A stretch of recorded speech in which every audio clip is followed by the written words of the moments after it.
Hari ini kita akan bersama-sama merenungkan satu tema, yaitu dari Emmaus menuju ke Yerusalem. Bagian firman Tuhan yang kita akan baca dari Lukas pasal 23 ayat 13 sampai 35. Namun jikalau kita membaca Alkitab kita, maka judulnya itu beda dengan judul saya. Dalam Alkitab judulnya justru perjalanan menuju Emmaus.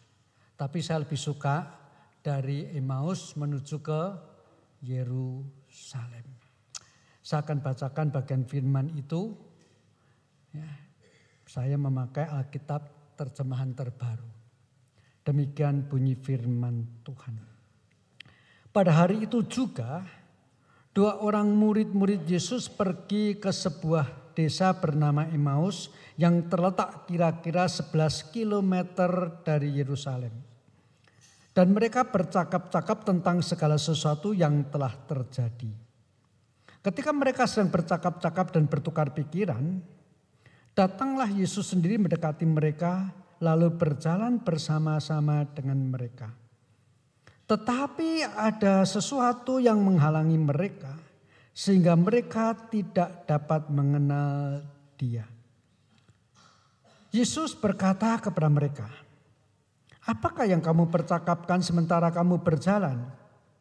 Lalu berhentilah mereka dengan muka muram. Seorang dari mereka namanya Kleopas menjawabnya, "Apakah engkau satu-satunya orang asing di Yerusalem yang tidak tahu apa yang terjadi di situ pada hari-hari ini?" Katanya kepada mereka, "Apakah itu?" Jawab mereka, "Apa yang terjadi dengan orang Nazaret? Dia adalah seorang nabi yang berkuasa dalam pekerjaan dan perkataan di hadapan Allah dan seluruh bangsa kami.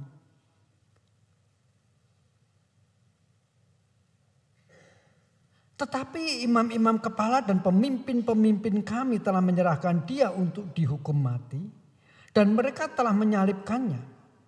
Padahal kami dahulu mengharapkan bahwa dialah yang akan membebaskan bangsa Israel.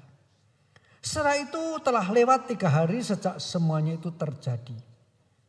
Tetapi beberapa perempuan dari kalangan kami telah mengejutkan kami.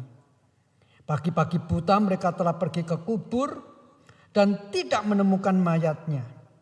Lalu mereka datang dengan berita bahwa telah kelihatan kepada mereka malaikat-malaikat yang mengatakan bahwa ia hidup. Beberapa teman kami telah pergi ke kubur itu dan mendapati persis seperti yang dikatakan perempuan-perempuan itu. Tetapi dia tidak mereka lihat. Lalu ia berkata kepada mereka, Hai kamu orang bodoh, betapa lambannya hatimu untuk mempercayai segala sesuatu yang telah dikatakan para nabi. Bukankah Mesias harus menderita semuanya itu untuk masuk ke dalam kemuliaannya? Lalu ia menjelaskan kepada mereka apa yang tertulis tentang dia dalam seluruh kitab suci. Mulai dari kitab-kitab Musa dan segala kitab nabi-nabi.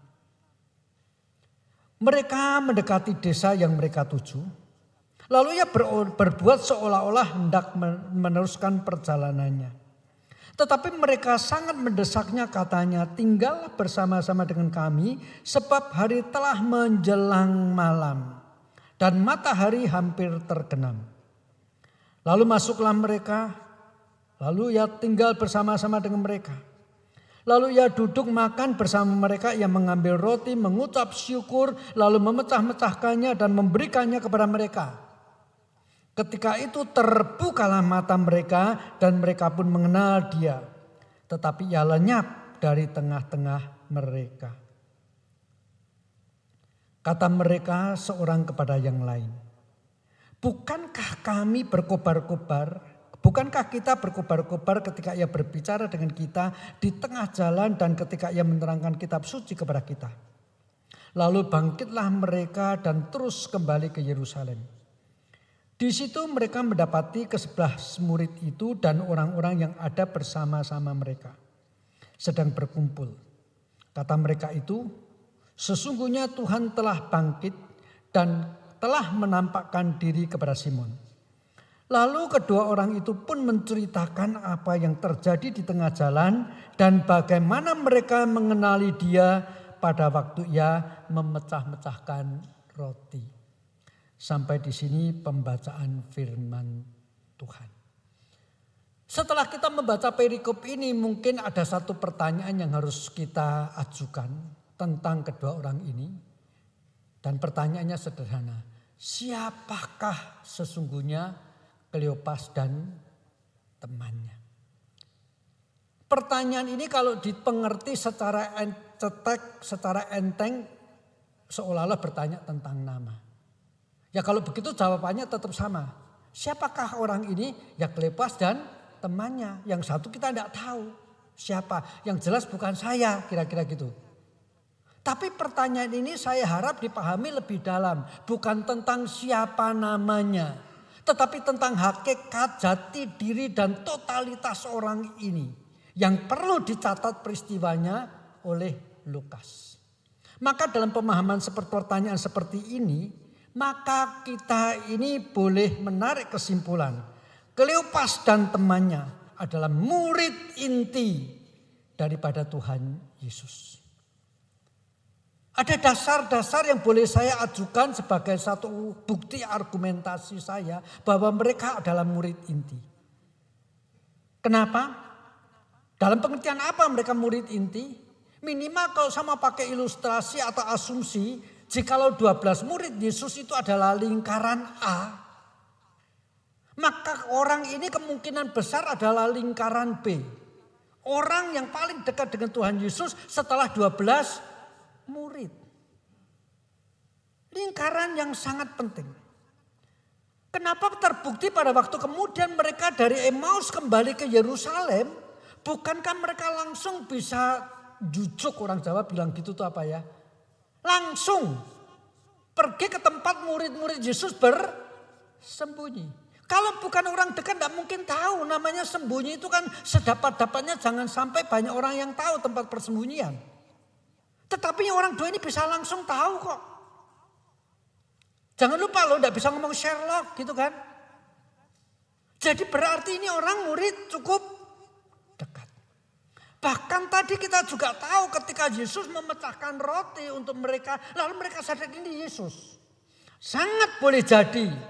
Berarti malam sebelum Tuhan Yesus ditangkap dan mati di atas kayu salib, mereka hadir di dalam perjamuan akhir The Last Supper.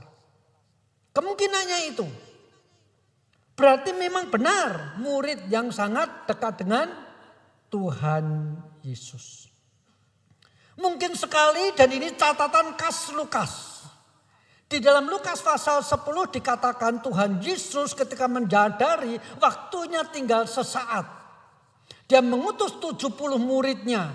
Masing-masing satu rombongan 2 orang. Untuk berkeliling mengabarkan Injil. Mendahului Tuhan Yesus mendatangi tempat itu. Kemungkinan sekali minimal. Kleopas dan temannya adalah kelompok 70 murid ini. Ya itulah yang kira-kira bisa kita ketahui tentang Kleopas dan temannya. Nah sekarang apa yang sudah diketahui oleh mereka sebagai murid inti ini juga sekaligus membuktikan mereka murid inti. Saya baca ulang ayat 22 sampai 24 demikian bunyi firman Tuhan. Tetapi beberapa perempuan dari kalangan kami mengejutkan kami. Pagi-pagi buta mereka telah pergi ke kubur dan tidak menemukan mayatnya.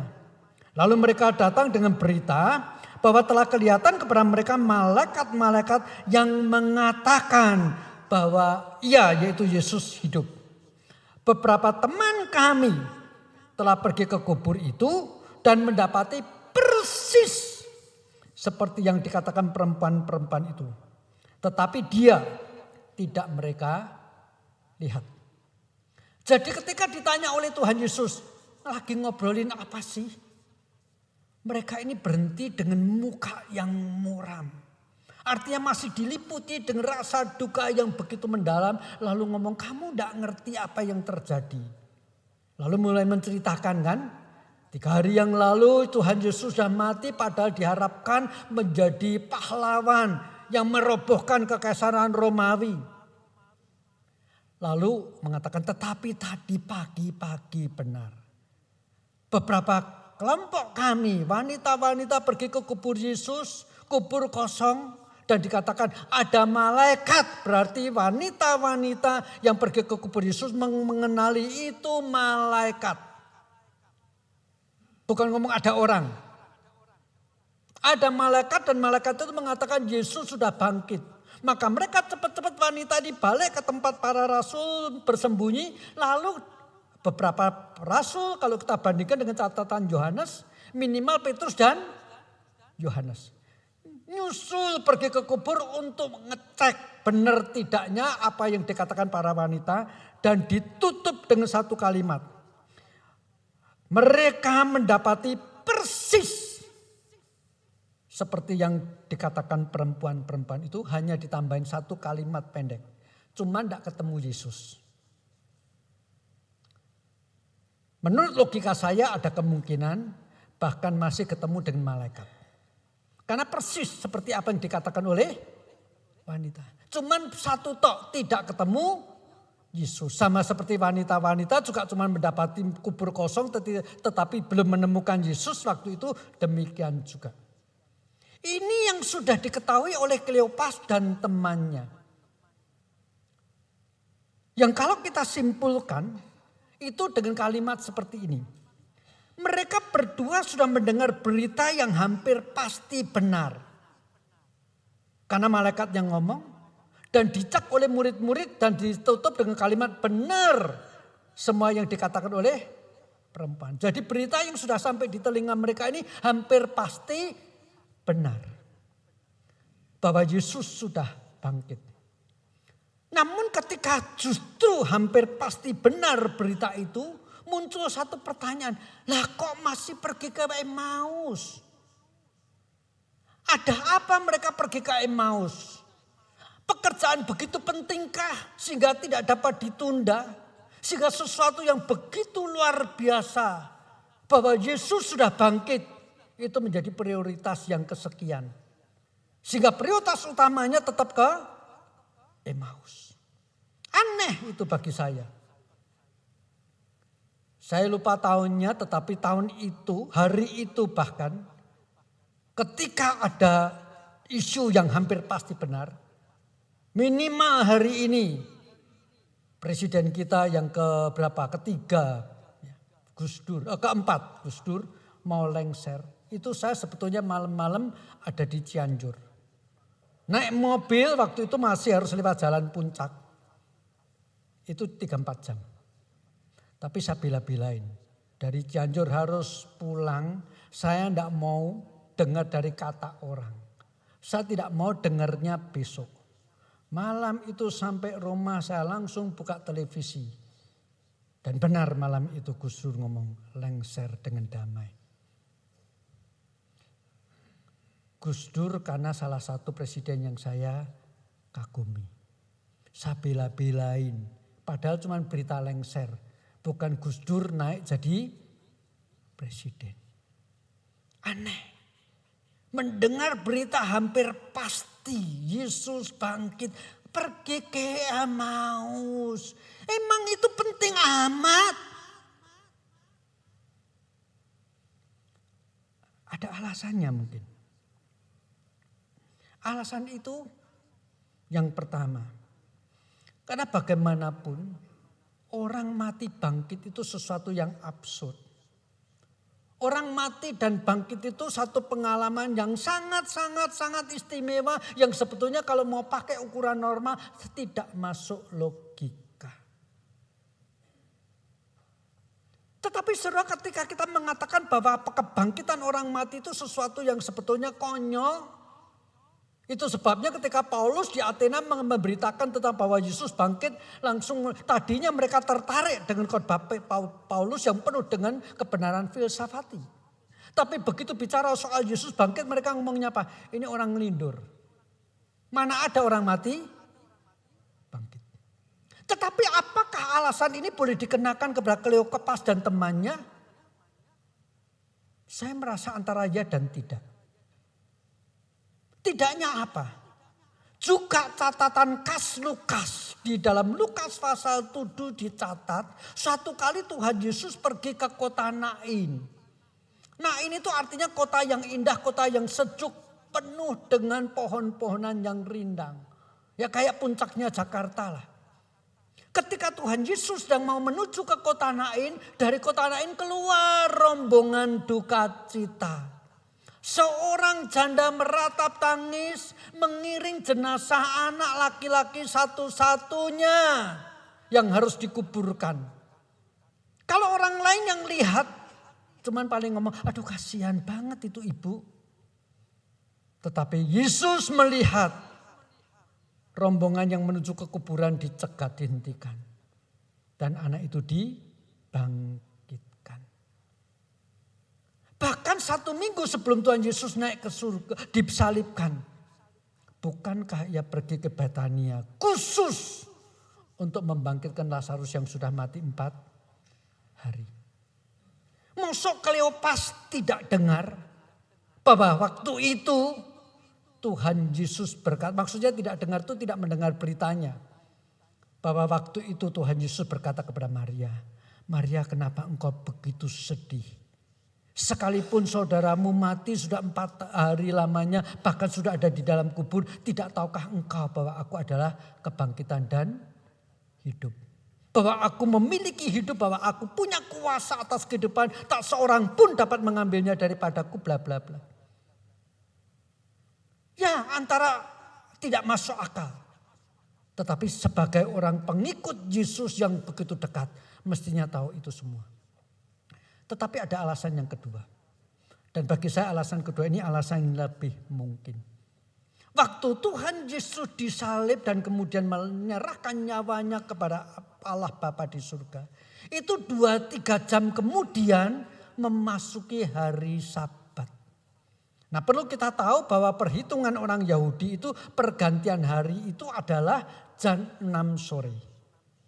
Kalau di dalam arloji kita sekarang hari ini Minggu. Kapan mulai masuk hari Senin? Nanti jam 12 malam lebih 1 detik. Itulah hari Senin. Tapi untuk orang Yahudi kapan hari Senin besok? Nanti jam 6 sore lebih 1 detik itu sudah hari Senin. Yesus mati di atas kayu salib. Dikuburkan dan setelah itu masuk hari Sabat. Dan bagi orang Yahudi hari Sabat berjalan paling banyak cuman 2 mil atau sekitar 3 kilometer berarti. Dan pada hari Sabat pada zaman itu jalan-jalanan sepi, lebih sepi daripada kota Jakarta ketika hari Lebaran. Bagaimana mungkin mereka pada hari Sabat pulang ke Emmaus? Maka begitu hari Sabat selesai, hari itu mereka pergi ke Emmaus, alasannya apa? Bagi saya alasannya mereka itu tetap tinggal di Yerusalem itu ketakutan banget. Yesus saja dibunuh, mati dengan begitu tragis di atas kayu salib. Lah kalau kami ketangkap bagaimana? Apakah sekarang ini sedang tidak ada satu usaha begitu nanti Sabat selesai? Orang-orang Yahudi minta izin kepada Pilatus untuk tangkap semua pengikut-pengikut Kristus. Sangat boleh jadi. Tetapi apa boleh buat ini hari Sabat. Di dalam ketakutan Kleopas dan temannya harus tetap tinggal di Yerusalem. Dan begitu Sabat selesai, mereka pulang ke Emmaus. Itu tempat yang lebih aman. Maka mereka tidak perlu cek apakah benar Yesus bangkit. Ada sesuatu yang lebih penting, keamanan. Sedapat-dapatnya cepat meninggalkan Yerusalem karena potensi ketangkap di Yerusalem itu besar sekali. Itu alasannya. Alasan yang ketiga mungkin juga alasan psikologis yang sedikit kasih kesan positif kepada mereka. Mereka belum siap secara mental untuk mengklarifikasi atau ngecek kebenaran itu. Walaupun tadi kan sudah dikatakan hampir benar. Tapi masih ada sedikit kemungkinan siapa tahu ternyata itu cuman hoax. Kan malah jadi makin sakit kan. Betul enggak? Kelihatannya Yesus sudah bangkit. Setelah dicek, bohong. Kepada luka yang belum sembuh total. Ditambah dengan luka. Itu kondisi mereka. Ada orang didiagnosa dokter, sakit keras gitu ya, serius, ragu-ragu, perlu second opinion enggak? Cek ke dokter lain lagi enggak? Enggak, kenapa? Tidak siap kalau ternyata beritanya lebih buruk memang. Ya udah biarin deh, anggap aja enggak ada. Orang itu mungkin saya. Ngapain banyak ngecek gitu ya? Kelihatannya sekarang sehat gitu ya, ini sedikit ya. Betul? Seringkali kita seperti itu.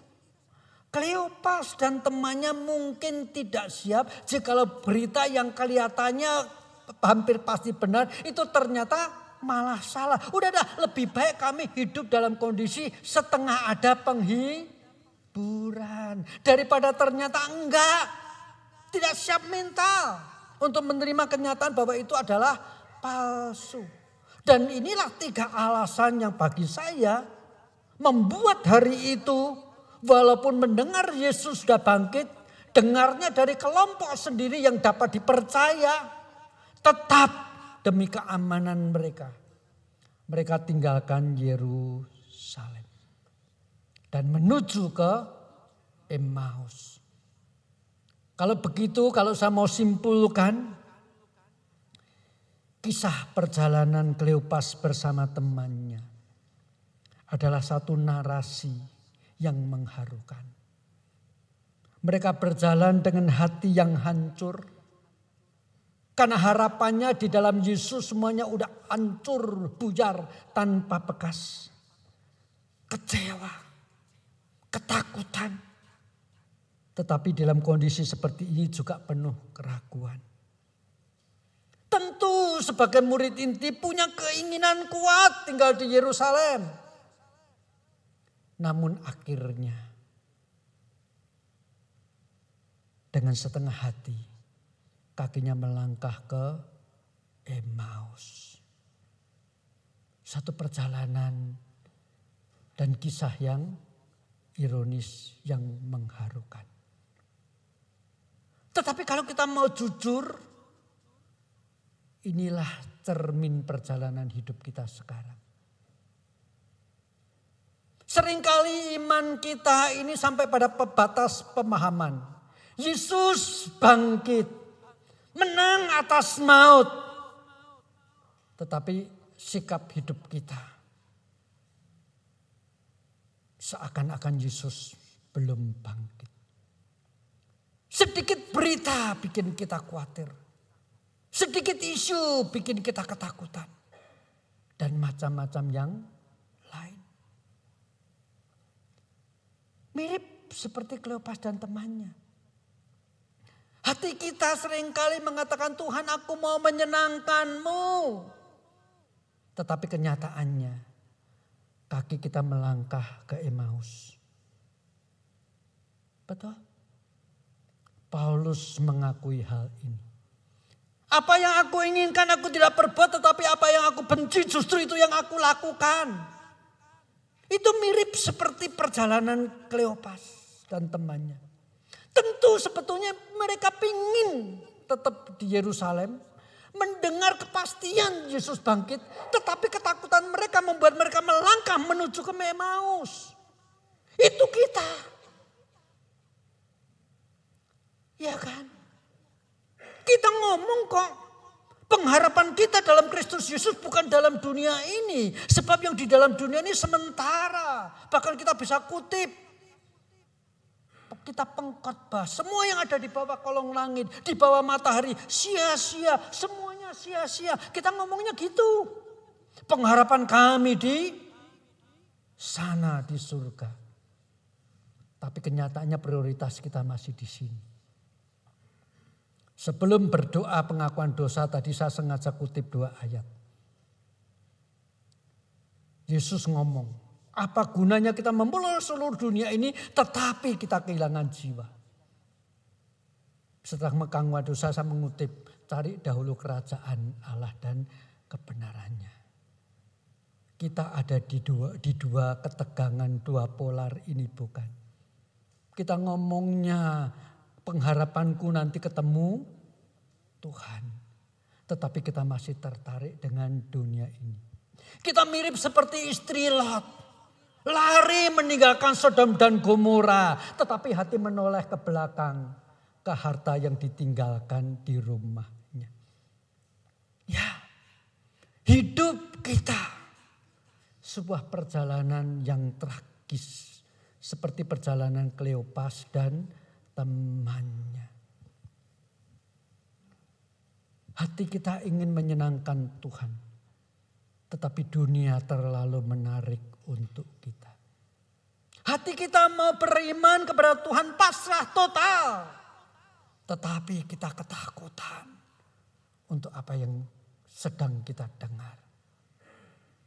Ada bagian-bagian di dalam hidup kita yang sebetulnya merupakan perjalanan meninggalkan Yerusalem menuju ke Emmaus. Betul? Itu perjalanan kita juga. Sehingga kalau begitu saya usul, ada dua orang, Kleopas dan saya. Dan silahkan kau juga berkata ada dua orang, Kleopas dan aku. Masih dalam perjalanan seperti ini. Hati Kleopas tertinggal di Yerusalem. Tetapi kaki dan matanya mengarah ke Emmaus. Kita memprioritaskan dan khawatir nanti anak saya bagaimana, cucu saya bagaimana. Itu kekhawatiran dunia oke lah. Tetapi kalau berlebihan sampai mengabaikan yang di surga itu keliru. Maka Yesus berkata, cari dahulu kerajaan Allah dan kebenarannya. Injil Yohanes pasal 6 ayat 33 itu diletakkan dalam konteks Yesus bicara soal jangan khawatir. Engkau khawatir tentang yang di dunia ini, kamu khawatir enggak tentang surga, kira-kira gitu loh. Sama-sama perlu khawatir, yang lebih layak dikhawatirkan adalah yang di dalam kekekalan. Toh yang di dunia ini akan ditinggalkan. Apa yang mau kita bawa pada waktu kita sampai di dalam kekekalan. Cari dahulu kerajaan Allah. Kekhawatiran yang lebih layak untuk kita khawatirkan adalah pada waktu kita ketemu dengan Tuhan. Ada seorang ibu, belum terlalu lama menjadi Kristen, dan karena memang usia sudah cukup lanjut. Dia menderita sakit cukup parah, kelihatannya memang secara logika tidak lama lagi akan mengalami kematian. Maka dikunjungi dan ditengok oleh pendetanya. Pada waktu ditengok pendetanya dia langsung nangis. Dihibur oleh pendeta ini. Ibu memang sakitnya cukup parah, apalagi ibu sudah cukup tua. Enggak usah khawatir, ibu kan beberapa bulan yang lalu sudah dibaptis, sudah percaya Tuhan Yesus. Tenang bu, enggak usah takut nanti mati masuk surga ketemu Tuhan Yesus. Yesus sangat mengasihi ibu. Dihibur seperti itu, nangis lebih terseduh-seduh. Pendetanya bingung mau dihibur apa lagi. Akhirnya si ibu ini ngomong, Pak Pendeta, saya bersyukur saya udah percaya Yesus di dalam akhir hidup saya. Saya bersyukur sebentar lagi saya mati ketemu Tuhan. Tapi saya nangis bukan karena takut mati. Loh kenapa?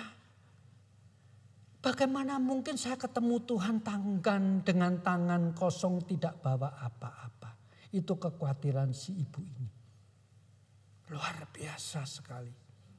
Dia tahu menghadap Tuhan yang mengasihi, jangan datang dengan tangan kosong.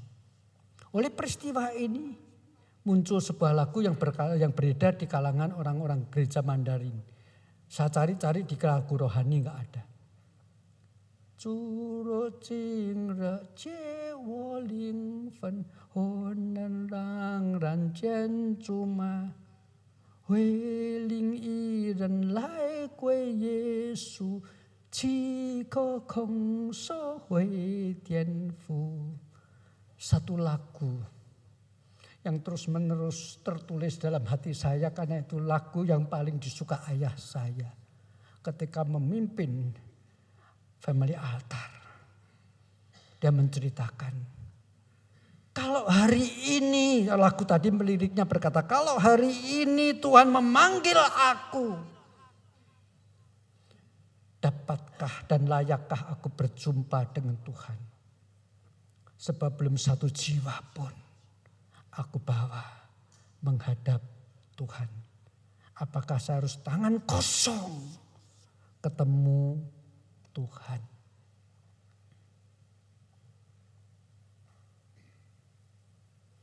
Apa yang ada di dalam dunia semua lepas. Tetapi hasil pelayanan kita, hasil penginjilan kita tidak sia-sia di hadapan Tuhan. Itu yang sebetulnya bisa kita bawa di dalam kekekalan. Tetapi permasalahannya kita itu lebih terprioritaskan yang ada di Emmaus. Dan itulah Kleopas dan kita. Mari kita ingat perjalanan hidup kita adalah perjalanan yang seperti ini. Kalau gitu mohon kekuatan Tuhan. Untuk supaya Tuhan menolong kita. Berani walaupun sudah sampai Emmaus. Balik lagi ke Yerusalem. Walaupun sudah senja. Ya. Sesang kekasih dalam Tuhan Yesus Kristus, mari kita bersama-sama sekarang mulai bertanya lagi. Atau paling tidak kita menyimpulkan dengan khotbah minggu lalu. Sama seperti Maria Magdalena yang mengenali Tuhan, tidak mengenali Tuhan Yesus. Karena pakai kategorial dunia. Pagi-pagi ada di kubur, kalau bukan tukang kubur apa.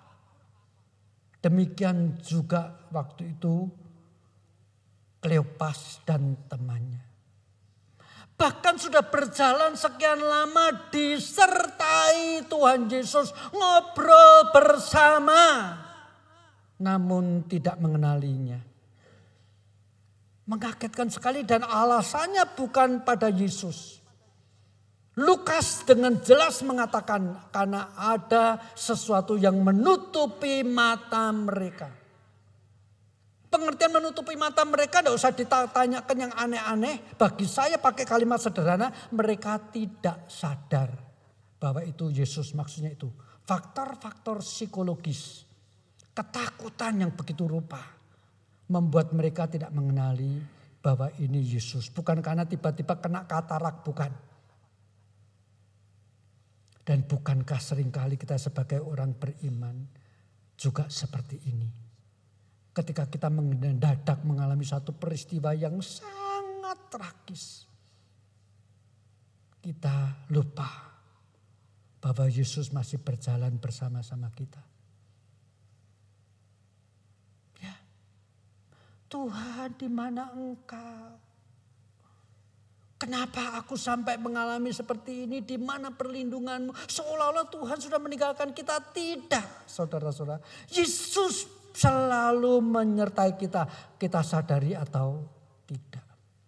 Bahkan ketika kita mau meninggalkan Yesus, Yesus yang sudah berkorban di atas kayu salib untuk kita, tidak mungkin melepaskan kita. Kleopas dan temannya sekian lama ikut Yesus dengan harapan di dalam Yesus semua yang dia inginkan akan terdapat, akan diperoleh. Tetapi sekarang Yesus sudah mati, ya sudah balik ke Emmaus, kehidupanku yang lama. Mereka mau balik, tetapi Tuhan tidak melepas. Dicegat di tengah jalan, kira-kira kan begitu. Berapa lama Dan seberapa jauh kita sudah meninggalkan kehidupan kita baru. Dan oleh karena hal-hal tertentu, entah itu penyakit, entah itu kesedihan, entah itu kekecewaan, apapun itu. Kita berusaha berjalan meninggalkan hidup kita yang baru dan mau kembali kepada dunia kita yang lama dan kehidupan kita yang lama. Yesus tidak melepaskan engkau. Yesus menyertai kita sekalipun mereka tidak sadar. Kalau Kleopas boleh tidak sadar dengan temannya, Yesus sedang berjalan dengan mereka berdua. Biarlah hari ini dalam keadaan apapun, ketika kita ingat cerita Lukas ini, kita berkata, Tuhan puji syukur. Engkau tidak pernah tidak berjalan bersama-sama dengan kami. Tuhan berjalanlah bersama kami sekalipun melewati lembah kekelaman. Tuhan berjalanlah bersama kami ketika kami mau meninggalkan jalan yang kau tunjukkan kepadaku. Tuhan berjalanlah bersama kami. Yesus mengasihi kita sama seperti Dia tidak melepaskan Kleopas dan temannya kembali ke dunianya yang lama.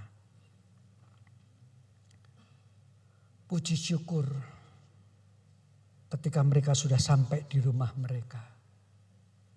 Tuhan membuka mata mereka dengan pengenalan yang tepat. Dan itu Alkitab tadi katakan dengan menjelaskan tanda kasih, menjelaskan firman Tuhan dan memberikan kembali, mengulang kembali tanda kasih dengan memecah-mecahkan roti. Sama seperti minggu kemarin saya berkata, tidak ada yang lebih besar daripada kebangkitan Kristus dari kematian. Maka untuk membuat Maria mengenali Yesus, Yesus tidak perlu melakukan mujizat, tetapi dengan suara yang lembut memanggil namanya. Maria. Sekarang pun sama. Kepada Kleopas dan temannya Yesus tidak perlu melakukan mujizat. Karena dia sudah bangkit. Itu sesuatu yang terbesar. Yang menjadi dasar iman kita, bukan? Maka hanya dikatakan. Bicara. Menjelaskan. Dari kitab Taurat dan seluruh kitab Nabi.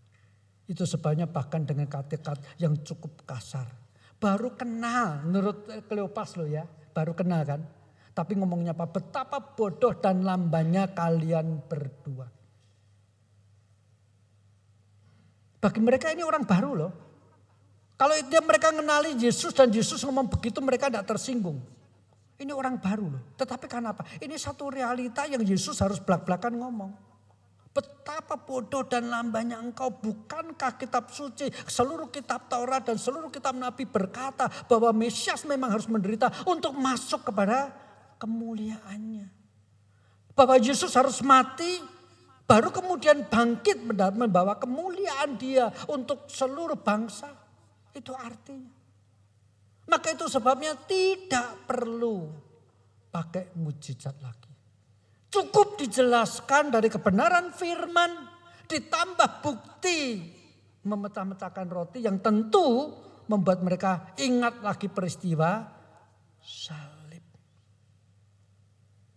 Kebenaran firman Tuhan ditambah fakta Yesus mati di atas kayu salib karena cinta kasih kita.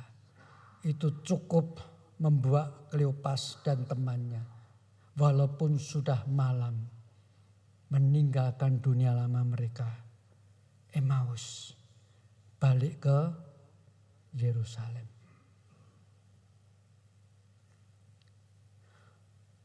Dengan kata lain, tujuan Lukas menceritakan kejadian ini untuk menekankan bahwa untuk menjadi pewarta Injil harus mengalami perjumpaan pribadi dengan Tuhan. Banyak orang Kristen tahu Tuhan itu hanya secara pengetahuan. Tapi belum ada perjumpaan pribadi dengan Tuhan. Anak kecil yang ikut sekolah minggu ditanyain tentang Yesus siapa bisa jawab. Saya pernah sudah sampaikan mestinya waktu masih di Pecenongan, tetapi saya akan ulang di sini. Suatu kali saya tanya ke anak saya, kamu tahu siapa Yesus? Tahu Pak, Yesus juru selamat. Apa artinya? Yesus mengampuni dosa saya. Jadi kalau kamu terima Yesus, apa yang terjadi? Mati masuk surga. Kalau ikut cerdasan Alkitab juara 1 itu. Anak pendeta. Tapi ketika saya tanya, mau terima Yesus enggak? Dia jawabannya, kapan-kapan saja Pak. Kapan-kapan saja. Beberapa waktu kemudian setelah pertanyaan itu, dia makan 2 batu, bukan makan. Tanpa sengaja menelan 2 baterai kancing, baterainya Game Watch itu loh ya. Malam itu saya panggil, kesalahanmu besar sekali. Papa udah ngomong ini barang berbahaya, kayak begini itu barang berbahaya. Bisa tertelan itu pasti masuk mulut, bukan masuk telinga. Kesalahanmu besar, coba kamu pikir apa hukuman yang pas untuk kamu. Pak, kunci di gudang, lampu dimatikan 2 jam lamanya.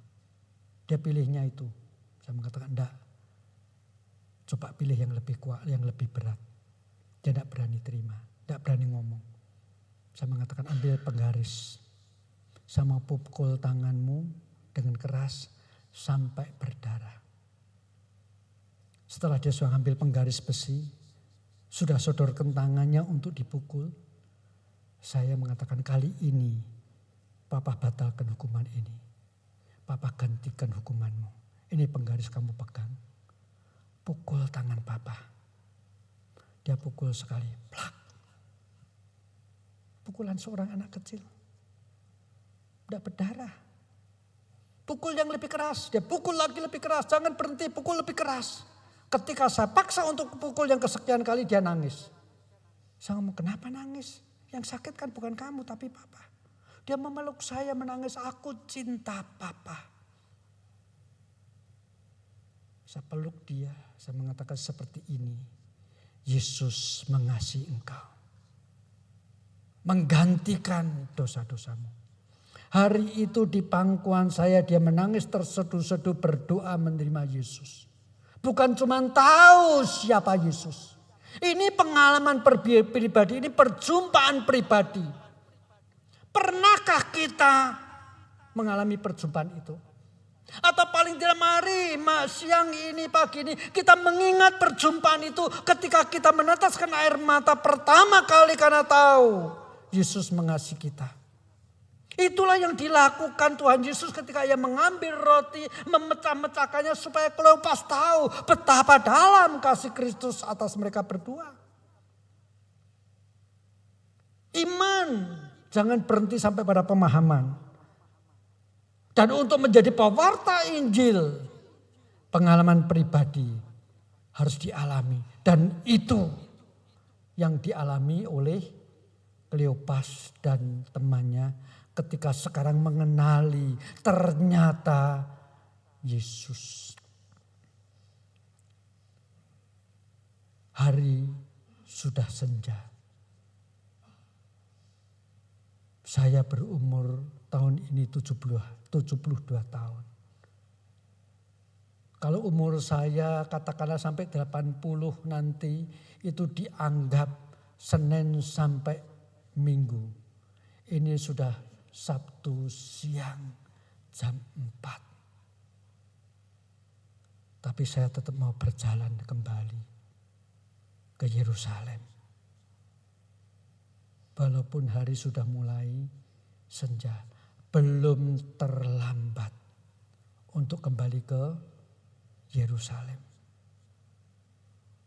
Mereka tidak mengatakan, iya sih sekarang kita kenal Yesus tapi lihat ini udah senja. Kita jalan lagi tadi udah capek dari Yerusalem ke Emmaus, sekarang balik lagi ke Yerusalem, mau berapa lama?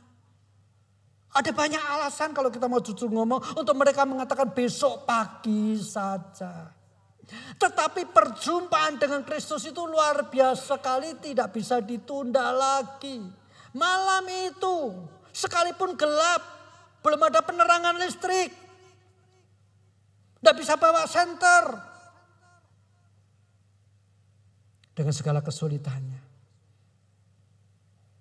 mereka tetap kembali ke Yerusalem. Kembali pada satu kehidupan kota di mana mereka berjumpa Yesus. Kota di mana mereka merasakan kasih Kristus. Kota di mana mereka harus menjalani hidup mereka yang baru. Dan bukan lagi Emmaus. Bukan lagi. Dan itulah seharusnya langkah-langkah kita hari ini. Harus menjadi sebuah pengalaman baru. Ketika Tuhan Yesus menjelaskan dari seluruh kitab Taurat, seluruh kitab Nabi, lalu menjelaskan bukankah Mesias harus menderita untuk masuk kemuliaannya, dengan kata lain kematian Tuhan Yesus dan kebangkitannya pada hari yang ketiga, itu menjadi kacamata atau dasar daripada kita mengenali seluruh kitab suci. Untuk konteks Tuhan Yesus waktu itu memang perjanjian lama. Pakai kalimat yang agak kasar, ekstrim. Buang itu fakta kematian dan kebangkitan Yesus. Baca Alkitab perjanjian lama dari Kejadian sampai Maliaki. Enggak ada gunanya.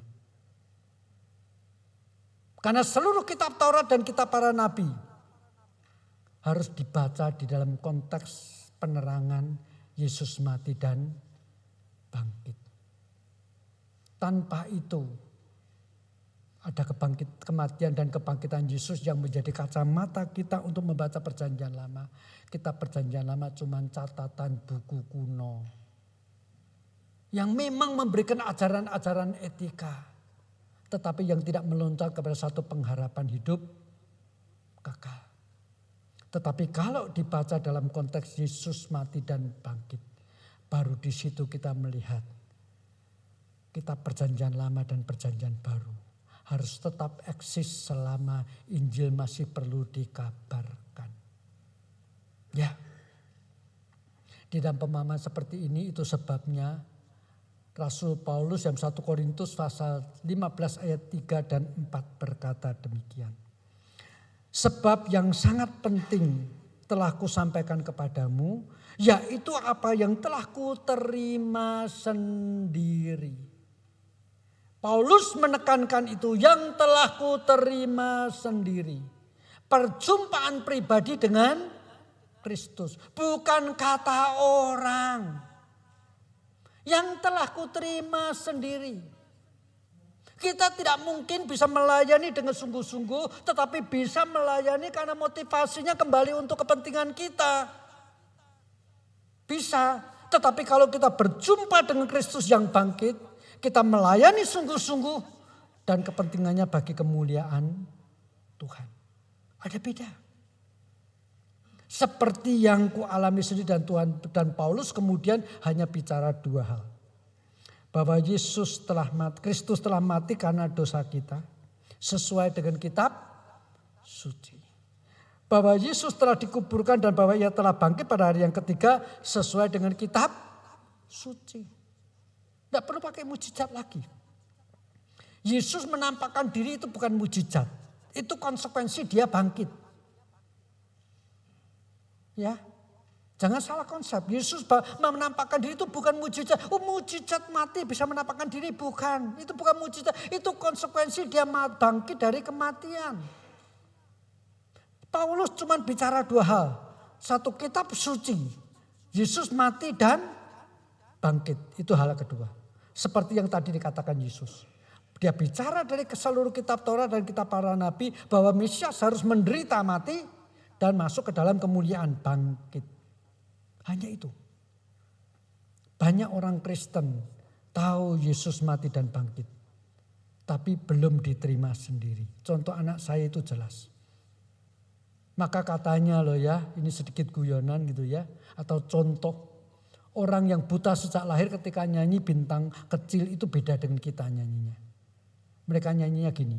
Bintang kecil di langit yang tinggi amat banyak menghias angkasa katanya. Karena mereka tidak pernah lihat. kita mengabarkan Injil bukan seperti itu. Kata pendeta itu, Yesus tuh begini-begini. Kata orang itu, dia tuh begini-begini. Kamu harus terima Yesus. Dia akan tanya, lah menurut kamu sendiri Yesus itu siapa? Alamilah perjumpaan dan kuasa kebangkitan Kristus dalam hidupmu. Dan baliklah ke Yerusalem, pusat Injil harus diwartakan. Dari Emmaus kita masing-masing, mari kita kembali ke Yerusalem. Lewat hidup kita, orang lain melihat ada kuasa Kristus yang bangkit dalam hidupku. Ada sukacita Yesus yang bangkit dalam hidupku walaupun aku sedang mengalami seperti ini. Sebab damai sejahtera yang aku punya bukan dari dunia. Mari kita bersama-sama diam sejenak di hadapan Tuhan.